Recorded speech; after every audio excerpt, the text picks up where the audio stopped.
Dear student, today we will see the numericals on the textbook page number 70. विद्यार्थी मित्रांनो, प्रकरण 1 पान number 17 वर आपल्याला त्या ठिकाणी काही असणारे जे काही न्यूमरिकल्स जे आहेत तर ते न्यूमरिकल्स आपल्याला त्या ठिकाणी सोडवायची. पान नंबर 17 वर क्वेश्चन नंबर 3 आपल्याला त्या ठिकाणी दिलेलं आहे की कम्प्लीट द टेबल. तर या ठिकाणी टेबल आपल्याला दिलेलं आहे आणि या ठिकाणी असणारे जे काही कायनेमॅटिकल इक्वेशन जे आहेत तर त्या कायनेमॅटिकल इक्वेशनचा फॉर्म्युला आपल्याला त्या ठिकाणी दिलेला आहे. तर त्याच्यामध्ये UAT याचे व्हॅल्यू त्या ठिकाणी दिलेले आहे. आता या ठिकाणी समजा उदाहरणार्थ पहिला आकडा या ठिकाणी आपल्याकडे आहे. तर या ठिकाणी एक आकड्यासाठी आपल्या ठिकाणी इनिशियल व्हॅलॉसिटी जी आहे तर ती दिलेली 2 मीटर पर सेकंद. त्याच्यानंतर ऍक्सिलरेशन आपल्याला दिलेले 4 metre per second square. Time जो आहे तर तो टाइम दिलेला आपल्याला त्या ठिकाणी 3 सेकंद. आणि काय करायचं आपल्याला असणारी जी काही व्हॅलॉसिटी जी आहे तर ती व्हॅलॉसिटी त्या ठिकाणी फाइंड आउट करायची. बरोबर. मग आता व्हॅलॉसिटी फाइंड आउट करण्यासाठी आपल्याला फॉर्म्युला त्या ठिकाणी दिले. काय फॉर्म्युला दिलेले पहा, V is equal to U plus 8. मग आता याच्यामध्ये व्हॅल्यू जे आहे तर ते व्हॅल्यू त्या ठिकाणी टाकायच्या. U ची व्हॅल्यू आहे 2, A ची व्हॅल्यू आहे 4 आणि T ची व्हॅल्यू आहे 3. म्हणजेच 2 plus 4 into 3 that is 12. 2 plus 4 14.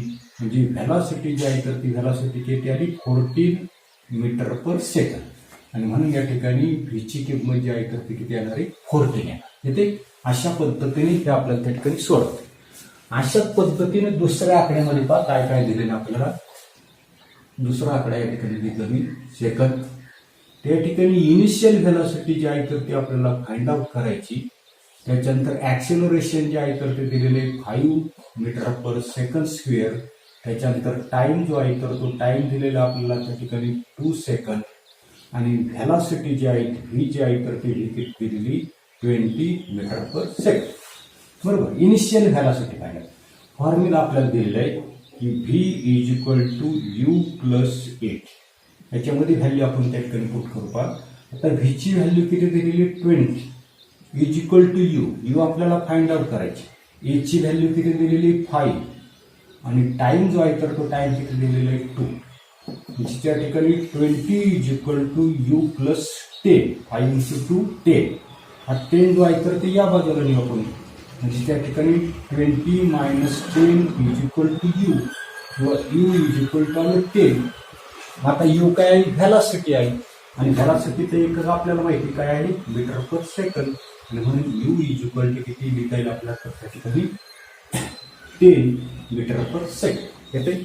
तर अशा पद्धतीने पुढील तक्ता आपल्याला त्या ठिकाणी सोडवता येईल. पहा याच्यानंतर पुढे आता पुढचा तक्ता आपल्याला दिलेला आहे की U ची व्हॅल्यू दिलेली, A ची व्हॅल्यू दिलेली, T ची व्हॅल्यू दिलेली आणि S is equal to second kinematical equation आहे UT plus 1/2 AT square. S म्हणजे काय तर त्या ठिकाणी डिस्प्लेसमेंट विस्थापन असणार आहे ते मीटरमध्ये. तर आता काय काय व्हॅल्यू दिलेले आपल्याला या ठिकाणी एक आकड्यासाठी. तर या ठिकाणी initial velocity 5 metre per second आहे. त्याच्यानंतर ऍक्सिलरेशन जे आहे तर ते 12 मीटर पर सेकंद स्क्वेअर आहे. टाइम जो आहे तर तो टाइम किती दिलेला आपल्याला 3 सेकंद. आणि असणारे जे काही डिस्प्लेसमेंट जे आहे तर S जे आहे तर त्या S ची व्हॅल्यू काय करायची आपल्याला त्या ठिकाणी फाइंड. आता फॉर्म्युला आपल्याला दिले. काय फॉर्म्युला आहे S is equal to UT plus 1/2 AT square. बरोबर. आता याच्यामध्ये काय करू आपण व्हॅल्यू जी आहे तर ते व्हॅल्यू त्या ठिकाणी पुट करू. S is equal to U ची व्हॅल्यू किती आहे 5, T ची व्हॅल्यू किती आहे 3 प्लस 1/2 A ची व्हॅल्यू आहे 12 पुन्हा T ची व्हॅल्यू किती आहे 3 आणि त्याचा काय आहे स्क्वेअर. या ठिकाणी 5 into 3 15 plus 1/2 into 12 into 3 square किती आला 9 आला. आता 2 ने काय करू 12 ला त्या ठिकाणी डिव्हाइड केलं तर 6 आला. पुढे 15 प्लस 6 इंटू 9 9 किती आली 54. पुन्हा ऍडिशन आपण याची करू. 5 आणि 4 किती झाले 9, 5 आणि 6 म्हणजे S इज इक्वल टू किती आलं 69 मीटर त्या ठिकाणी असणार. किती असणार आहे एस इज इक्वल टू इथे 69 मीटर. बरोबर. अशाच पद्धतीने दुसऱ्या आकड्यासाठी पाहतो. दुसऱ्या आकड्यासाठी काय काय दिलेले, इनिशियल व्हेलॉसिटी आपल्याला दिलेली 7 मीटर पर सेकंद. ऍक्सिलरेशन मात्र या ठिकाणी दिलेलं नाही, ते आपल्याला काढायचंय. त्याच्यानंतर टीची व्हॅल्यू त्या ठिकाणी टाइम जो आहे तर तो दिलेला आहे 4 सेकंद आणि डिस्प्लेसमेंट किती दिलेलं आपल्याला 92. बरोबर. पुन्हा फॉर्म्युला आपल्याकडे आहे S is equal to UT plus 1/2 AP square. बरोबर. मग आता एचची व्हॅल्यू आपल्याला दिलेली किती दिलेली 92 इज इक्वल टू यू किती आहे 7, टीची व्हॅल्यू किती दिलेली 4 प्लस 1/2 इंटू एची व्हॅल्यू मात्र आपल्याला त्या ठिकाणी फाइंड आउट करायची इंटू टी किती आहे 4 आणि त्याचा काय आहे स्क्वेअर. बरोबर. पुढे 92 is equal to 7 into 4 28 plus 1/2 into into 4 square. 4 square कसा लिहितो मी 4 इंटू 4. आपण काय करू 2 ने काय करू या 4 ला डिवाइड केलं तर 2 राहील. बरोबर. पुढे या बाजूला लिहितो मी 92 इज इक्वल टू 28 प्लस त्या ठिकाणी काय आले ए इंटू 2 इंटू 4. 2 इंटू 4 किती येणार आहे 8. बरोबर. आता त्याचं मी पक्षांतर करतो या ठिकाणी 92 minus 28 is equal to 8A. बरोबर. मग त्या ठिकाणी 92 मधून किती गेले तर 28 त्या ठिकाणी गेले. बरोबर. 12 मधून 8 गेले, काल राहिले 4 त्यातला देऊन टाकला. 9 मधून किती गेले 3 म्हणजे राहिले 64. बरोबर. पुढे 64 इज इक्वल टू 8. आपल्याला एची व्हॅल्यू काढायची. एची व्हॅल्यू काढायची म्हणजे काय करणार आपण 8 त्या ठिकाणी ट्रान्सफर करणार. या ठिकाणी मल्टिप्लाय आहे, या ठिकाणी गेला तर तो डिवाइड होईल. म्हणजेच पुढे 64 divided by 8 is equal to A. That is A is equal to किती येणार 8. आणि ऍक्सिलरेशनचे असणारे जे काही युनिट जे आहे तर ते ऍक्सिलरेशनचं युनिट आपल्याला माहिती काय असते तर मीटर पर सेकंड स्क्वेअर. म्हणून एची व्हॅल्यू जी आहे तर एची व्हॅल्यू या ठिकाणी काय येणार आहे 8 मीटर पर सेकंड स्क्वेअर. तर अशा पद्धतीने हाय तक्त्यामधले आपल्याला काही सेकंड कायनेमॅटिकल इक्वेशनचा वापर करून असणारे जे काही व्हॅल्यू जे आहे तर ते व्हॅल्यू त्या ठिकाणी फाइंड आउट करता येते. त्याच्यानंतर पुढे आता तिसरा तक्ता दिलेला आहे. तर तिसऱ्या तक्त्यामध्ये पुन्हा आपल्याला यूची व्हॅल्यू, एची व्हॅल्यू, टीची व्हॅल्यू आणि V square is equal to U square plus 2as हे जे काही थर्ड कायनेमॅटिकल इक्वेशन जे आहे तर ते थर्ड कायनेमॅटिकल इक्वेशन त्या ठिकाणी दिलेले. आता कसल्या व्हॅल्यू दिलेल्या आपल्याला या ठिकाणी यू इज इक्वल टू किती दिलेले 4 metre per second. Acceleration A is equal to 3 metre per second square. T is equal to किती दिलेले आहे तर या ठिकाणी टीची व्हॅल्यू मात्र काय करायची आपल्याला या ठिकाणी फाइंड आउट करायची. आणि असणारे जे काही व्हेलॉसिटी जे आहे व्ही स्क्वेअर जे आहे तर त्याची व्हॅल्यू आपल्याला दिलेली तर त्या ठिकाणी 8 दिली. बरोबर. म्हणजे व्हीची व्हॅल्यू जी आहे तर ती व्हीची व्हॅल्यू आपल्याला या ठिकाणी दिलेली आहे. आता फॉर्म्युला आपल्याकडे आहे. काय फॉर्म्युला आहे की V square is equal to U square plus twice S. हे थर्ड कायनेमॅटिकल इक्वेशन आहे. आता याच्यामध्ये व्हॅल्यू टाकायची. व्ही स्क्वेअरची किंमत आपल्याला ऑलरेडी त्या ठिकाणी दिलेली 8. ही आपल्या लक्षात ठेवायची. व्ही स्क्वेअर सह आहे, पुन्हा स्क्वेअर करण्याची काही गरज नाही. म्हणजे 8. यूची व्हॅल्यू किती आहे 4 किती तर त्याचा स्क्वेअर प्लस 2 इंटू एची व्हॅल्यू किती आहे तर 3. त्या ठिकाणी आपल्याला नेमका असणारा जो काही तक्ता जो आहे तर त्या तक्त्यामध्ये आपल्याला काय बदल करायचे तर त्याचा फक्त या ठिकाणी विचार करायचा. तर या ठिकाणी टी नसून तक्ता जो आहे तर त्या तक्त्यामध्ये आपल्याला यस त्या ठिकाणी घ्यावं लागेल. हा बदल करतो जरा. यस हा कशामध्ये असणारे मीटर पर सेकंड. म्हणजे या ठिकाणी आपल्याला व्हॅल्यू जी काढायची तर ती कसली काढायची तर यस जो आहे तर त्या यसची व्हॅल्यू जी आहे तर ती फाइंड आउट. बरोबर. म्हणजे 2 एची व्हॅल्यू किती 3 आणि यस जो आहे तर तो यस मात्र त्या ठिकाणी आपल्याला फाइंड आउट. पुढे 8 इज इक्वल टू 4 स्क्वेअर किती आला 8 प्लस 2 इंटू 3 झाला 6 आणि हा झाला यस. पाहता इथे मात्र आपल्या लक्षात येता नसते की असणारा जो काही हा जो आहे तर त्याची व्हॅल्यू जी आहे तर त्याची व्हॅल्यू आपल्याला त्या ठिकाणी करायची. आता पुढे काय नेमकं काय होता नसते त्याचा आपल्याला विचार करायचा आहे. पुन्हा एकदा नीट लक्षात ठेवा. आता या ठिकाणी V square is equal to U square plus twice S. आता या ठिकाणी व्हीची किंमत त्या ठिकाणी दिली, व्ही स्क्वेअरची नाही तर त्या ठिकाणी ती फक्त व्हीची किंमत आहे. आता या ठिकाणी व्हीची किंमत किती दिलेली 8, म्हणजे त्याचा काय करावं लागणार आहे स्क्वेअर प्लस यूची किंमत किती 4, त्याचा काय आहे स्क्वेअर प्लस 2 इंटू ए ची व्हॅल्यू किती आहे 3 आणि एचची व्हॅल्यू आपल्याला त्या ठिकाणी फाइंड आउट करायची. आता 8चा स्क्वेअर किती आता नसतो 64, पुन्हा 4चा स्क्वेअर आला 16 प्लस टोटल मल्टिप्लिकेशन केलं तर ते आलं 6s. हे मी ट्रान्सफर करतो. 64 minus 60 is equal to 6s. आता 64 मधून 16 गेले किती राहिले 48 इज इक्वल टू 6s. पुन्हा 6 मी या ठिकाणी ट्रान्सफर करतो, मल्टिप्लाय आहे इकडे आले तर त्या ठिकाणी ते डिवाइड होतील. 48 divided by 6 is equal to s. Therefore s is equal to किती आता नसते 8. हे त्या ठिकाणी विस्थापन आहे, डिस्प्लेसमेंट आहे तर ते मीटरमध्ये असणार आहे आणि म्हणून या ठिकाणी याची व्हॅल्यू जी आहे तर किती येणार आहे 8. बरोबर. आता दुसऱ्या आकड्यामध्ये काय करायचंय तर दुसऱ्या आकड्यामध्ये इनिशियल व्हेलॉसिटी जी आहे तर ते आपल्याला फाइंड आउट करायची. ऍक्सिलरेशन जे आहे तर ते ऍक्सिलरेशन आपण दिलेले 5 मीटर पर सेकंड स्क्वेअर दिलेले. त्याच्यानंतर एस जे आहे तर ते एसची व्हॅल्यू आपल्याला दिलेली 8.4. त्याच्यानंतर व्ही जे आहे तर त्या व्हीची व्हॅल्यू किती दिलेली 10 त्या ठिकाणी. बरोबर. आता फॉर्म्युला आपल्याकडे आहे. काय फॉर्म्युला आहे तर V square is equal to U square plus twice S. व्हीची व्हॅल्यू किती आहे 10 म्हणजे 10चा स्क्वेअर प्लस यूची व्हॅल्यू मात्र आपल्याला त्या ठिकाणी फाइंड आउट करायची.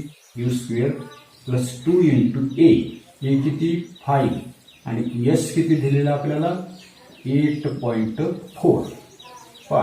10 स्क्वेअर किती येणार आहे 100 is equal to U square plus या ठिकाणी यांचा जर आपण गुणाकार जर केला तर तो किती आला 2 गुणिले 5 झाले 10 आणि 10 गुणिले 8.4. बरोबर. पुढे या ठिकाणी 100 is equal to U square plus आता या ठिकाणी 10ने त्या ठिकाणी मल्टिप्लाय करायचे.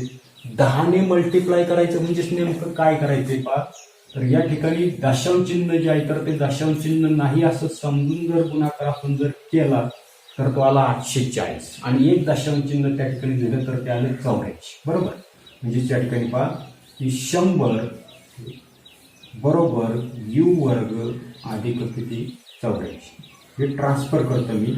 100 प्लस आहे या बाजूला गेले तर मायनस झाले is equal to U square. आता 100 मधून 84 गेले. 100 मधून 84 गेले किती राहिले 16 त्या ठिकाणी राहिले. बरोबर. 16 बरोबर यू वर्ग.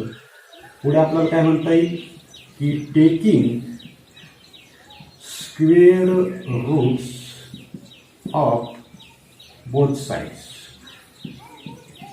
दोन्ही बाजूंची वर्गमुळे घेऊ म्हणजे 16चं वर्गमूळ आलं 4 आणि यू वर्गाचं वर्गमूळ आलं यू. म्हणजे त्या ठिकाणी पुढे यू इज इक्वल टू काय म्हणता येईल 4. पण यू काय इनिशियल व्हेलॉसिटी आणि इनिशियल व्हेलॉसिटीचं युनिट जे आहे तर ते काय असते मीटर पर सेकंड आणि म्हणून या ठिकाणी यू इज इक्वल टू किती मिळालं आपल्याला त्या ठिकाणी 4 त्या ठिकाणी मिळालं.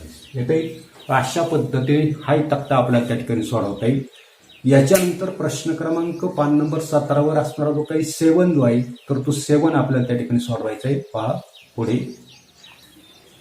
आता पुढे आपल्याला न्यूमरिकल्स त्या ठिकाणी पाहिजेत. अशा प्रकारचे असताना जे काही न्यूमरिकल्स जे आहेत तर ते न्यूमरिकल्स तुम्हाला विज्ञान भाग 1 मध्ये त्या ठिकाणी परीक्षेला असतात 2 मार्कासाठी. हे लक्षात ठेवायचे आणि ही उदाहरण आपल्याला त्या ठिकाणी परीक्षेमध्ये जमली पाहिजे.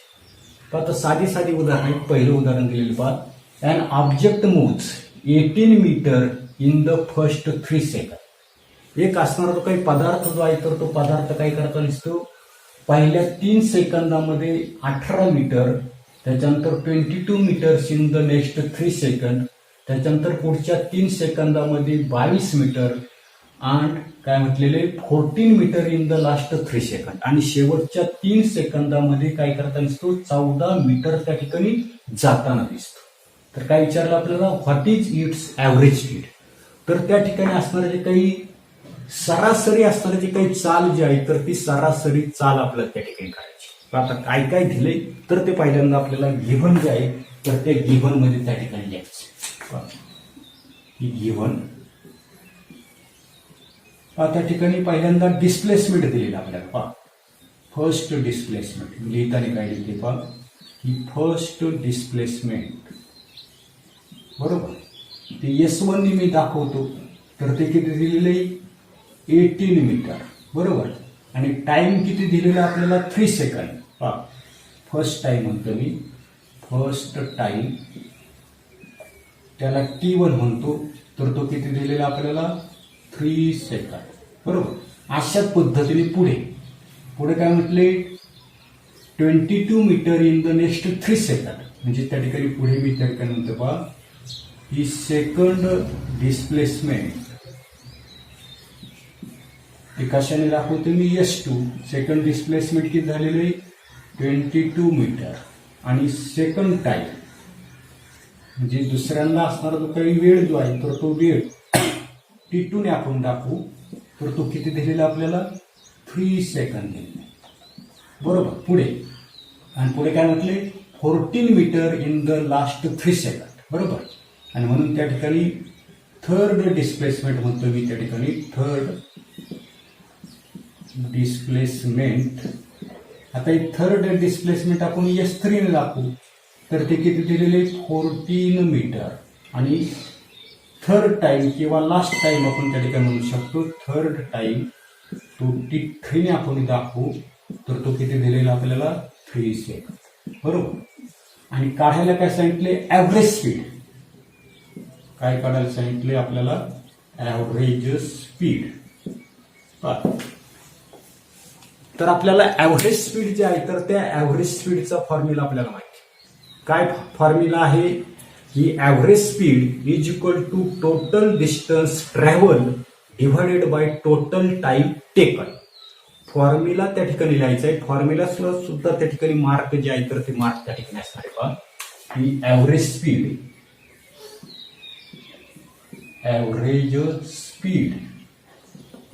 इज इक्वल टू काय लिहिते फॉर्म्युला मी total distance travelled divided by total time taken बरोबर. म्हणजे सरासरी चाल म्हणजेच काय तर एकूण कापलेलं अंतर भागिले एकूण घेतलेला वेळ. मग आता या ठिकाणी पहा की टोटल डिस्टन्स ट्रॅव्हल आता कोणकोणतं डिस्टन्स आहे पहिल्यांदा त्या ठिकाणी S1 दुसऱ्यांदा किती S2 आणि तिसऱ्यांदा किती आहे तर S3 आहे. म्हणजे या ठिकाणी टोटल काढण्यासाठी आपल्याला हे जे काही डिस्टन्स जे आहे तर त्या डिस्टन्सची काही करावं लागेल बेरीज त्या. अशाच पद्धतीने टोटल टाइम त्या ठिकाणी काढावा लागेल. टोटल टाइम पहिल्याचा T1 दुसऱ्याचा T2 तिसऱ्याचा किती आहे T3 आणि टोटल टाइम काढण्यासाठी या तिघांची काय करावं लागेल आपल्याला ऍडिशन त्या ठिकाणी बरोबर. मग आता याच्यामध्ये किती करायचे S1 किती दिलेलं आपल्याला 18 मीटर प्लस S2 किती दिलेलं आहे 22 मीटर प्लस S3 किती दिलेलं आहे 14 मीटर डिवायडेड बाय आता टाइम T1 किती दिलेलं आहे पहिल्यांदा 3 सेकंड T2 किती दिलेलं आहे T2 सुद्धा किती आहे 3 सेकंड आहे बरोबर प्लस थर्ड टाइम सुद्धा किती आहे 3 सेकंड त्या ठिकाणी बरोबर. मग आता यांची बेरीज आपल्याला करायची पहा ही 4 आणि 2 किती झाली 6 आणि 6 आणि 8 किती झाली 14 आजचा आला 1 ही झाली 2 आणि 2 4 आणि 5 म्हणजे 54 डिवायडेड बाय 3 आणि 3 6 आणि 3 9 बरोबर. म्हणजे 9 ने काय करावं लागेल 54 जे आहे तर त्या 54 ला डिवाइड करावं लागेल.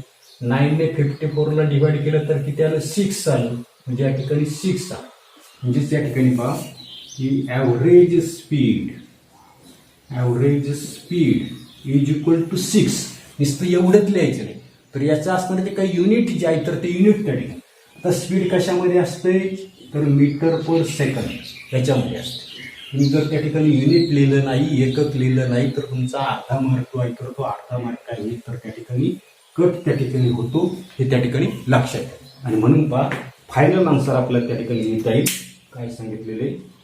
आणि देअरफॉर ॲव्हरेज स्पीड